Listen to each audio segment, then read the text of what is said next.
বিসমিল্লাহির রহমানির রহিম।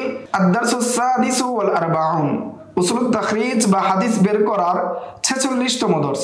এই দর্সে আমরা কিতাবুল আহকাম সম্পর্কে জানব। কিতাবুল আহকাম বলা হয় ওই সমস্ত কিতাব যে সমস্ত কিতাবের মধ্যে শুধু আহকামের হাদিসগুলোকে একত্রিত করা হয়েছে। মুসান্নিফ ওই সমস্ত হাদিসগুলোকে সন্নিবেশিত করেছেন যে হাদিসের ভিত্তিতে উসুল তৈরি হয়েছে এবং সেই কিতাবগুলোকে সাজিয়েছেন ফিকহের আবওয়াবের ভিত্তিতে। তার মধ্যে অনেকগুলো বড় কিতাব আছে, অনেকগুলো ছোট কিতাব আছে এবং অনেকগুলো মাঝারি ধরনের কিতাব আছে। তার মধ্যে বড় এবং প্রসিদ্ধ কিতাবগুলো হলো নাম্বার 1 আল আহকামুল কুবরা। এই কিতাবের লেখক আবু মুহাম্মদ আব্দুল হক আল আশবিলি, ওনার ওফাত 581 হিজরিতে। নাম্বার 2 আশবিলি রহমতুল্লাহি আলাইহি এর আরেকটি কিতাব আল আহকামুস সুগরা। নাম্বার 3 আল আহকাম। এই কিতাবের লেখক আব্দুল গনি ইবনে আব্দুল ওয়াহিদ আল মাকদিসি, ওনার ওফাত 600 হিজরিতে। নাম্বার 4 উমদাতুল আহকাম আন সাইয়্যিদুল আনাম। এই কিতাবের লেখক মাকদিসি রহমতুল্লাহি আলাইহি।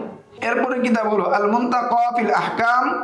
এই কিতাবের লেখক হলো আব্দুস সালাম ইবনে আব্দুল্লাহ ইবনে তাইমিয়া আল হাররানি, ওনার ওফাত 652 হিজরিতে। এরপরের কিতাব হলো বুলুগুল মারাম মিন আদিল্লাতিল আহকাম। এই কিতাবের লেখক হাফেজ আহমদ ইবনে আলী ইবনে হাজার আসকালানি রহমতুল্লাহি আলাইহি, ওনার ওফাত 852 হিজরিতে। এই কিতাবগুলোর অধিকাংশগুলোরই সরা লেখা হয়েছে এবং এই কিতাবগুলো বিভিন্ন মাকতাবা থেকে মুদ্রণ হয়েছে, এককভাবে মুদ্রণ হয়েছে, আবার তার সরার সাথেও মুদ্রণ হয়েছে। এই ছিল আহকাম কিতাব সম্পর্কে আলোচনা।